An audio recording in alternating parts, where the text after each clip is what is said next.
மனசால கூட யாருக்குமே கெடுதல் நினைக்காத ஒரு ஆள் ரவி.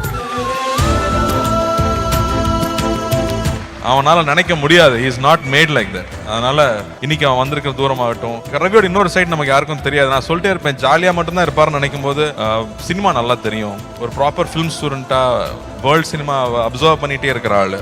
இதெல்லாம் ரவி பத்தி யாரும் சொல்லியிருக்க மாட்டாங்க. ஏன்னா அவ்வளோ சீரியஸான சைடு அவருக்கு யாருக்கும் தெரியாது. மனசால கூட யாருக்குமே கெடுதல் நினைக்காத ஒரு ஆள் ரவி. அவனால நினைக்க முடியாது. he is not made like that. அதனால I am so proud of him. and இன்னைக்கு அவன் வந்திருக்கிற தூரமாகட்டும், நாங்கள் 2 பேர் உட்காந்து பேசும்போது எனக்கு ஒரு ஃபுல் நரேஷனே கொடுத்தாரு அவர் ஒரு டின்னர் டேபிளில்.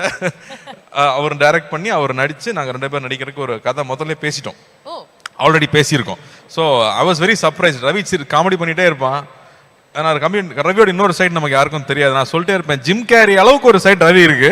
இன்னும் ராஜான்னா கூட அதை ஸ்க்ரீனில் காமிக்கல.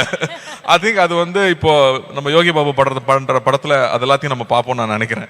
அவர் என்னெல்லாம் வெளியில காட்டலையோ அது எல்லாத்தையும் யோகி பாபு மூலமா நம்ம காட்டுவார்னு நான் நம்புறேன். So I have always been surprised. அவன் ஜாலியாக மட்டும்தான் இருப்பார்னு நினைக்கும் போது சினிமா நல்லா தெரியும். ஒரு ப்ராப்பர் ஃபிலிம் ஸ்டூடெண்டா வேர்ல்ட் சினிமா அப்சர்வ் பண்ணிட்டே இருக்கிற ஆள். இதெல்லாம் ரவி பத்தி யாரும் சொல்லியிருக்க மாட்டாங்க. ஏன்னா அவ்வளோ சீரியஸான சைடு அவருக்கு யாருக்கும் தெரியாது. பட் எடிட்டிங் ஃபுல்லாக தெரியும். எல்லா விஷயங்களும் ஆழமாக பண்ணக்கூடிய ஆள். நான் மேலே பார்க்கும்போது சிரிச்சுக்கிட்டே இருப்பாங்களே சில பேர், படிக்கவே எல்லாம் நல்ல மார்க் வாங்குவாங்கல்ல, அந்த மாதிரி ரவி.